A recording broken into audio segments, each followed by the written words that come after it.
Hi, welcome to another exciting edition of Ion Gardening. My name's Tim Allen, your show host. Hey, you want to have a lot of fun today? We're in Naples, Florida, Pine Ridge Road. We're at the Home Depot. We've got all the Better Grow products right here. We're going to show you a little bit of everything that you're going to need to know to make you an orchid expert. So sit back, get your sweet tea, don't go surfing away, and no, these aren't scary plants. These are the easiest plants that you can care for. Now, what I'd like to do is start talking about a basic, simple book that you can purchase, very inexpensive, that's gonna help you learn the basics of having successful orchids in your home garden.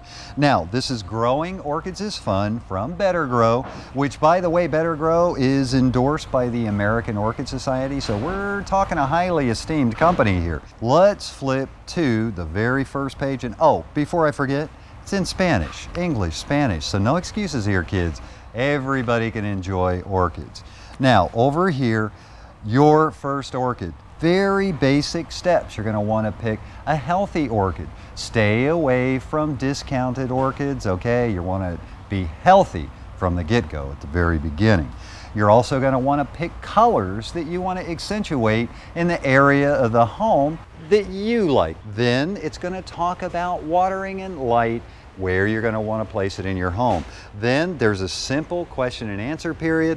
Then you're going to move along to the basics about each orchid and the difference from the Phalaenopsis to the Vandas, all the different kinds of orchids. You're going to want to start with Phalaenopsis, which is really, really simple. And then when you get excited, you become an expert there, then you start zipping off over to some of the other ones, which are in no time going to lead you to be the orchid expert in your home. Now, here's what I'm talking about. This is Phalaenopsis. Look at the colors. This is out of this world. Notice all the different sizes and shapes. Now, check this out. Multi-clustered blooms on white, out of this world. Now, you like lavender. You like things very intricate. Look at this here, out of this world. Look at these guys. Now, you'll notice they're all different sizes and shapes. Price points are going to be well within your reach. Again, very affordable. There's something else really cool I want to show you here. Let's take this little guy. Each one of these orchids that you pick out, what you have is complete basic tips to get you started on having a successful orchid in your home. Everything you're going to need to know is on the back to get you started. Again, you're still going to want to get a book to learn much more about the orchids, but these are the basics as you think about where you're going to put them. You've got the climate it's requiring, the care, the fertilizer, how and when to fertilize, and the light requirements. And some of the light requirements on the different orchids are different, so be sure to check these tags. There's also, you know what, this is totally cool, you're going to love this. See this little barcode here, this QR code? This is going to allow you want to learn a little bit more, take your cell phone, there's an app you can scan right here and learn more about this particular orchid. A lot of fun, high tech. Everybody loves this stuff. Now let's go back to epiphytic plants, which orchids are. It's an air plant. It just happens to be one of the most beautiful air plants in the world. When they shoot these spectacular blossoms, and they are seasonal, but they're going to last a long time, many, many months of enjoyment. Now, you can have these not in direct sunlight. This plant does not like direct light, likes brightly lit areas in the home, on a patio, hanging in a tree, out in the backyard maybe. I've seen clusters hanging in trees at all different levels. So when you look out in your back patio, you've got a spectacular array of color in your landscape as they're scattered throughout the trees, hanging from the trunks on wonderful little hooks. Nature will water them. When they're outdoors, boy, I'll tell you, you don't need to worry about watering. You don't get any rain, now and then you're going to want to get the garden hose out and soak them down. Probably once a week, once every other week is going to be more than enough. But again, no direct light. They don't like a lot of wind either. Don't put them by a fan. Heck, don't put them by an air conditioner vent. And again, this is very simple stuff, and you don't mean to make these mistakes when you purchase these plants, but these are common little mistakes, so it's no big deal. Just make sure you get some basic tips. You get a nice book, start with the basics. Think about where you're going to put it in the house. Think about the colors perhaps that you would like to see, whether it's yellow or lavender or white.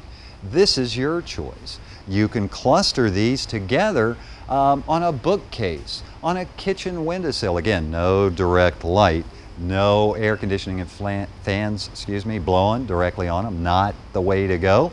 They like circumstances much like you and I like. Not too hot, not too cold. Mid 60s up to the upper 70s or low 80s.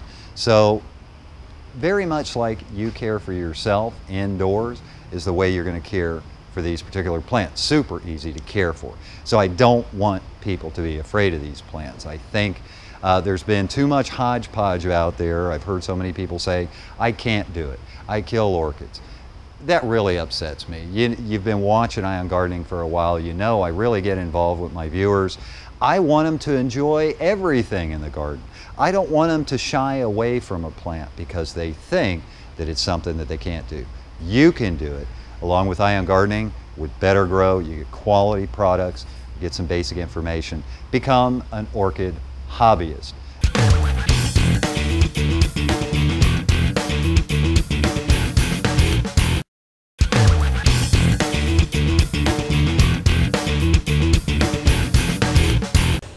Now what we're going to do is start looking at some of the best practices, the cultural practices in maintaining healthy, vigorous orchids. Now, one of the big problems is people overwater. They water orchids the way they do their other plants. Big no-no, not the way to go. These are epiphytes, these are air plants. They must water thoroughly, infrequently, and you have to allow significant drying between the watering. So let's take a look here. Say, well, Tim, how do I know if it needs water or not? Well, come on, your old buddy here is going to show you. Take a look at this. Now, this is very, very moist. This absolutely does not need water. Dig down a little bit further. Yeah, this is nice and moist. Look at that. You do not need to add water. You water this now, you're asking for problems. Let this dry out. What does dry it out look like? We'll come over here, check this puppy out.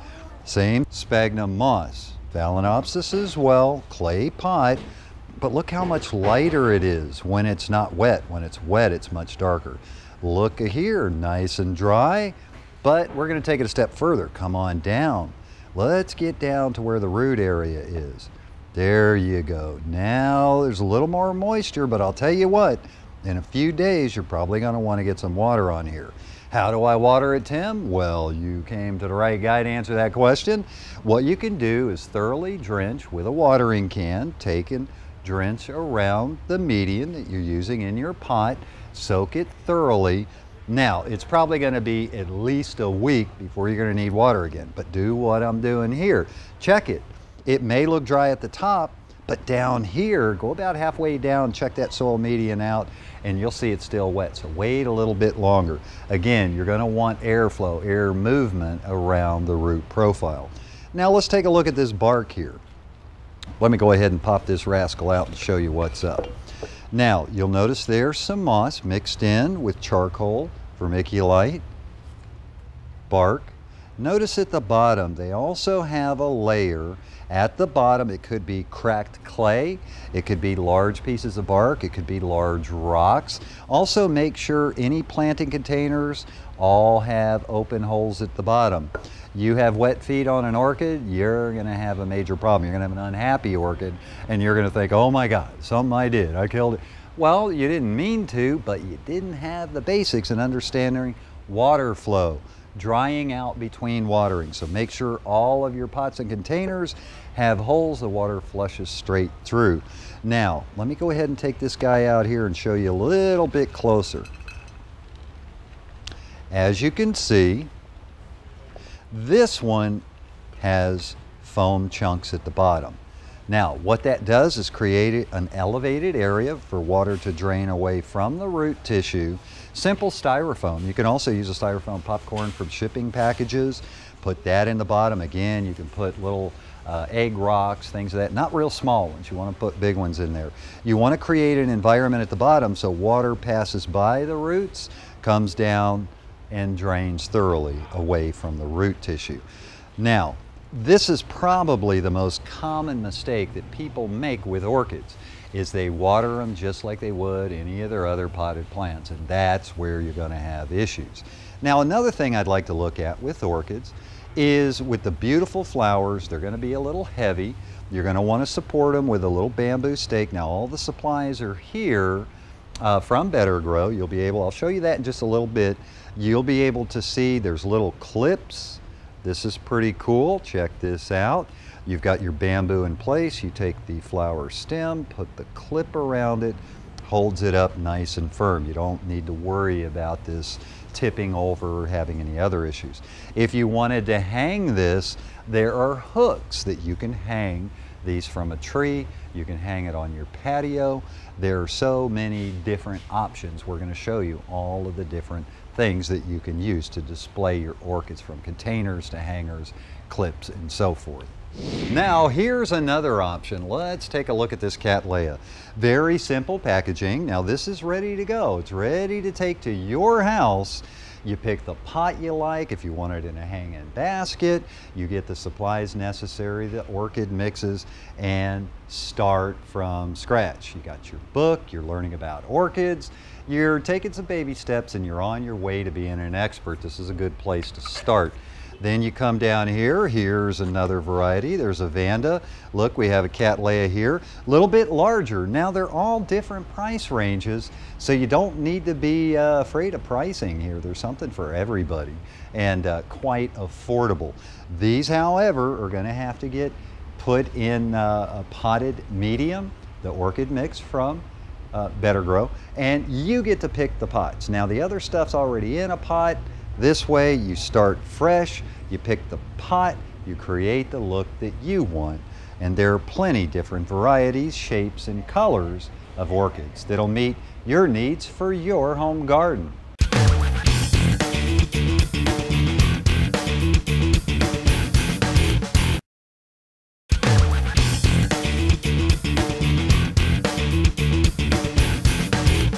Well, all right, guys, I hope you are excited. I'm excited. We're going to have some orchid fun here. Now, I'll tell you what, we've got a one-stop shop here. Once you pick out your orchid and you're all set to go, you just step right over here to the displays and get the rest of the supplies you're going to need. Here's something really cool, the orchid trellis. You've got a couple of trellises right here. You've got the bloom holder, the little clips here, and you can start selecting pots that you like, but let's take a look at all of the different mixes. We've got orchid bark. Now, it's going to tell you right on the label. You're not going to have to guess at any of this stuff. It's for potting Cattleyas, Phalaenopsis, Dendrobiums, many different kinds of orchids. It's going to tell you all about how to, look at this, look at the back. Does Better Grow make it easy or what? Look at this. They give you the pictures, show you how to trim everything up nice, the supplies you're going to need. And by the way, the American Orchid Society endorsing Better Grow products, but it doesn't get any easier than this. So there's nothing for you to worry about. So you get the mixes pertaining to the orchid that you like and the colors that you've chosen. Get you some pots, which we're going to take a look at in a second. Now, we've got the quality sphagnum moss right here. We've also got all the different hooks, plant tie wires. They're all right here. And now we're going to take a look at some of the hanging baskets. A lot of fun. Alrighty then, you've got your orchid picked out. You've got all your supplies. Well, you got your baskets. You want to be able to display your orchids so you can really get some enjoyment. Well, check this out. Here's a lot of different supplies. You see how these orchids are displayed? Well, heck, come on, go ahead and take this right down for you. Check this out. Let's say you've went ahead and you've got your orchids selected in the many different varieties I showed you, where you can buy them right out of the pack. Go ahead and drop it right in a basket. Baskets are all different sizes based on the size orchid that you purchased. You've got the wire hanger, and if you want to even hang it higher, there's additional hooks that'll allow you to hang these from trees as well. So it doesn't get any easier than this. I'll tell you what, you're gonna do just fine. Let's go ahead. There's square baskets, really cool. We've got some of these rounded baskets. Again, all different sizes, small, medium, large. In fact, here's a small one, a small round one right here, really cool. We've also got some larger baskets, depending. You maybe want to get a little bit larger orchid. Maybe you're repotting. Some of your orchids have grown. You've done so good with orchid gardening it's time to bump up and get a little bit larger ones. So we'll go ahead and set that there. Now, here's your wire hooks. Everything is all pre-packaged for you. I think this one's 2 to a pack, it looks like. You get your basket, you take your wire hanger, attach it to the basket, super easy.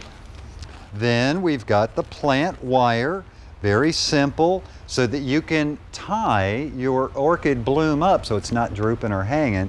You take a piece of bamboo, if you will, little bamboo stakes or what have you.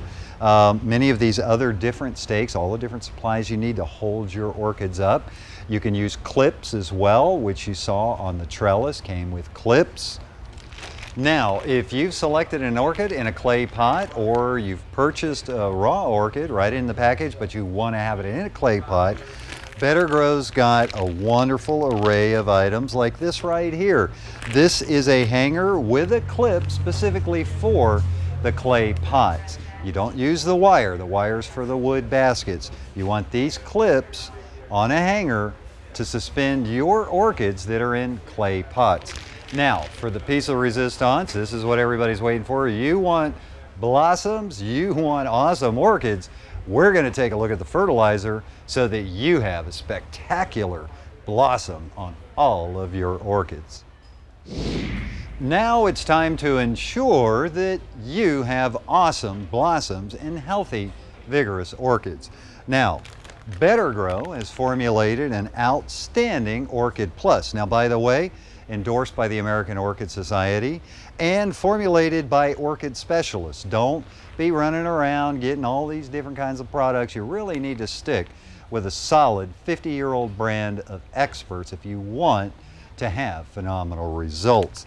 Now, with the Orchid Plus, it's a water-soluble fertilizer. You put a tablespoon to a gallon of water. Approximately every third watering. When you water your orchids, you want to go ahead and fertilize. They don't like to be fed heavily. They like infrequent light fertilization. So every third watering, you want to put a fertilizer in your orchid watering regimen. Now, to ensure breathtaking, awesome, abundant flowers, every fourth fertilization, Better Grow also has an orchid bloom booster. Now you've got the first number is nitrogen, second number is phosphorus, third number is potassium. Phosphorus count is quite high at 35% on this product. So again, this is not something that you do frequently. You do every fourth fertilization over and above your regular orchid fertilizer. Now, there's another thing I want to point out that's really kind of unique about Better Grow's fertilizer. This water-soluble fertilizer is not only good for the orchids, but all of your other potted plants. So you don't need to have a special fertilizer for